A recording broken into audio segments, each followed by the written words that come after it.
Hello বন্ধুরা, আজকে আমি ঘর পরিষ্কার করার সময় এই ধরনের দুটো নষ্ট সিএফএল বাল্বের একটি চোখ পেলাম। তবে এটা কীভাবে জ্বালাতে জানি না। আমার কাছে ব্যালেন্স না থাকার কারণে আমি এর মধ্যে একটা কোনটা খুঁজছিলাম। তবে জানতে পারলাম যে এটির মধ্যে হাই ভোল্টেজ প্রয়োগ করলে লাইটটি জ্বলে ওঠে, কারণ এর ভিতরে ফসফরাস রয়েছে এবং পারদ।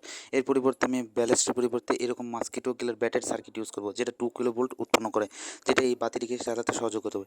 এই জন্য আমি দুই প্রান্তে যোগ করলাম প্রথম বাতি দিয়ে। তবে প্রথম বাতি দিয়ে লাগানোর সময় প্লিজ সাবধানতা অবলম্বন করবেন, কারণ 2 কিলো ভোল্ট এটা সরাসরি আপনাকে শক দিতে পারে। তাই আমি সুন্দর মতো দুটি টার্মিনালকে অ্যাড করে দিলাম। এরপর আমি এর মধ্যে 3.7 লিথিয়াম আয়ন ব্যাটারি প্রয়োগ করলাম। তবে লাইটটি সেরকম ভালো আলো দিচ্ছিল না, তাই লাইটটিকে চেঞ্জ করে দেবো। এই চেঞ্জ করে আমি বড় লাইটটিকে একসাথে অ্যাড করে দেবো। দেখেন লাইটটা খুব ভালো আলো দিচ্ছে। তবে একটু সাবধান থাকবেন, কারণ এই লাইটগুলো খুবই ক্ষতিকর এবং এর মধ্যে ইউভি লাইট উৎপাদন করে, কারণ এইটি চোখের জন্য ক্ষতি করে। তবে এটা দিয়ে আপনি চাইলে ছোটোখাটো অ্যাকুয়ারিয়ামের লাইটটি বানাতে পারবেন। তো এটা হালকা মাত্রার রেডিয়েশন থাকার কারণে এটা চোখে সেরকম ক্ষতি করে না। তাই ভিডিওটি ভালো লাগলে প্লিজ লাইক করবেন। ধন্যবাদ।